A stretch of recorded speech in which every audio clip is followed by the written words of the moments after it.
O que acontece quando você faz o jejum? Geralmente nas primeiras horas, né, vamos supor, você fez uma refeição. Você fez uma refeição, até as primeiras horas depois dessa refeição que você acabou de comer, nas primeiras 3, 4, até 4 horas, você vai ter aumento da glicose no sangue. Então, geralmente quando você come tem um excesso de gordura, de glicose, e esse excesso de gordura vai ser guardado, o excesso, né?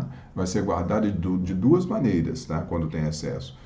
Primeiro, pode ser através do estoque de glicose no fígado, através de moléculas chamadas glicogênio.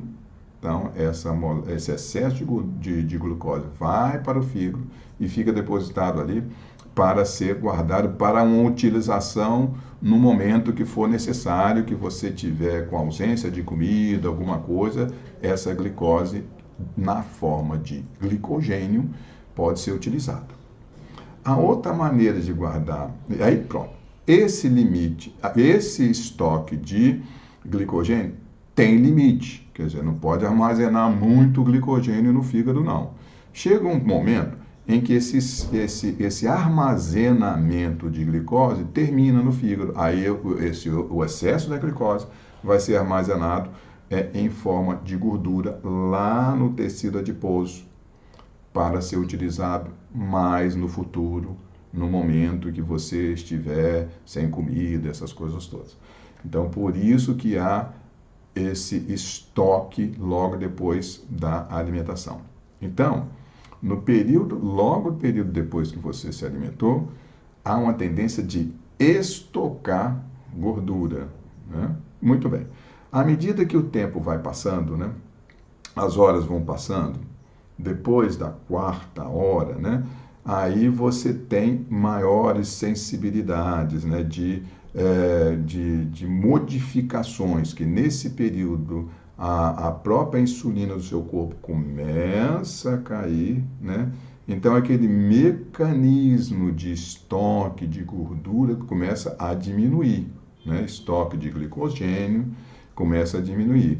Então, aí nesse sentido é que o tempo, à medida que o tempo do jejum, se você não se alimenta, vai aumentando, né?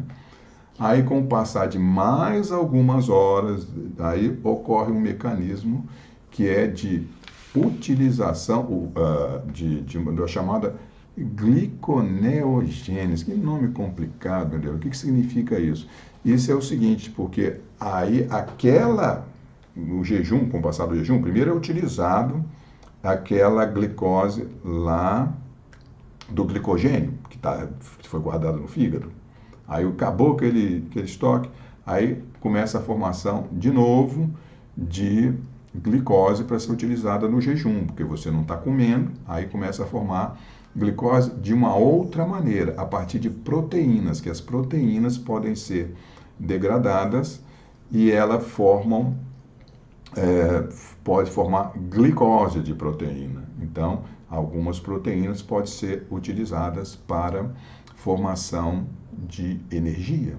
Só que tem um detalhe aí muito importante nessa chamada gliconeogênese, formação de novo de glicose a partir de proteínas. Essa proteína que é utilizada, né, depois de um certo tempo de jejum para a formação de glicose e você ter energia para suas células, essa proteína é utilizada de restos de reciclagem, tecido reciclado, por exemplo, de tecido intracelular, de tecido muscular, de tecido de vasos, que já ia ser eliminado, essas células já iam ser eliminadas, essas proteínas já iam ser eliminadas, mas elas são utilizadas para formar energia. E isso tem um nome. Isso tem um nome em medicina que se chama autofagia.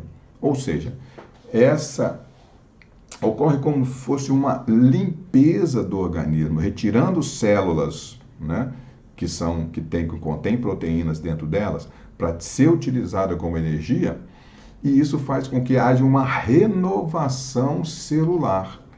Essa renovação celular faz com que haja uma tendência de rejuvenescimento, de melhora da funcionabilidade dos seus tecidos, porque faz com que isso fosse uma limpeza das células que já estão ali no seu final de carreira, que já iam ser eliminadas, mas ficam ali grudadas ainda, ali atrapalhando todo o mecanismo das funções do corpo, mas que com o jejum favorece a eliminação desse tecido, e esse tecido e o organismo pega a proteína desses tecidos, dessas células, e cria glicose novamente ali para formar energia para o nosso corpo, para sustentar o período que você não está comendo, o período que você está em jejum.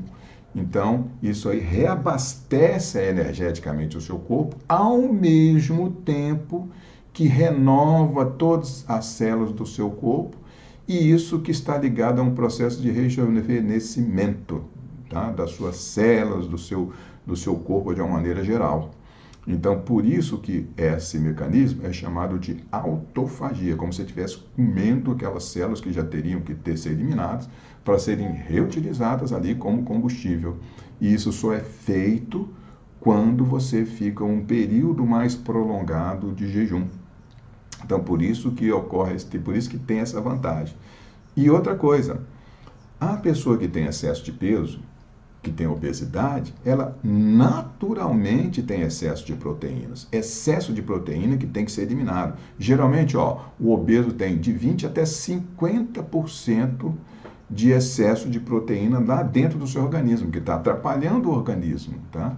Então, com esse mecanismo de autofagia, você vai utilizar essas proteínas em excesso para transformar em glicose para ser utilizado no mecanismo de formação energética do nosso corpo no momento do jejum. Essas proteínas não são utilizadas quando você faz várias refeições por dia, porque o que vai ser utilizado para queima não vai ser essas proteínas, e sim a glicose que você está comendo ali através dos carboidratos refinados, que o tempo todo você está comendo, então os níveis de glicose vão estar sempre elevados. E o combustível de preferência para ser utilizado nesse momento em que você não está em jejum, que está comendo o tempo todo, é sempre glicose, glicose, glicose, glicose. Tá?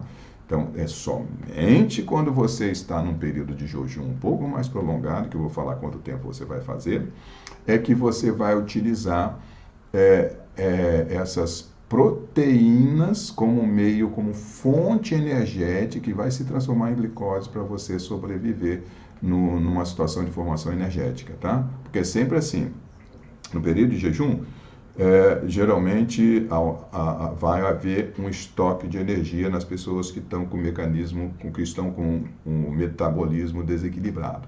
Logo depois, esse mecanismo de estoque de gordura para quando você continua no jejum, e aí ocorre um mecanismo de utilização daquela glicose que foi guardada lá no fígado em forma de glicosênio. Acabou essa glicose do fígado, aí que começa a autofagia, que é a gliconeogênica, que utiliza todo essas moléculas, né, de proteínas que estão nessas células que vão ser limpas do nosso organismo, que precisam ser limpas do nosso organismo. Isso é muito bom para facilitar toda a nossa funcionabilidade orgânica. E quando isso ocorre, por exemplo, no cérebro, sabe o que acontece? Melhora toda a sua cognição, melhora a sua linguagem, melhora o seu raciocínio, melhora o seu pensamento, melhora todo o mecanismo de cognição do seu cérebro. Seu cérebro fica mais rápido, mais funcional, tudo isso porque dá uma limpeza geral através da remoção das células que já iam morrer, que já estavam morrendo, que necessitavam serem recicladas, e aí fica tudo limpinho, favorecendo a funcionabilidade desse órgão que eu estou falando especificamente, que é o cérebro. Mas isso ocorre em todos os tecidos. Ocorre no fígado, ocorre no músculo, ocorre no rim, ocorre no coração, ocorre no pulmão, na pele.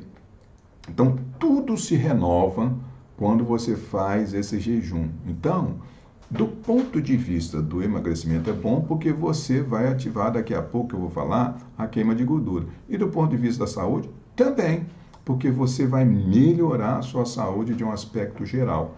Então o jejum tem dupla função. Ajuda no equilíbrio da sua saúde, melhorar a sua saúde, renovar as suas células todas.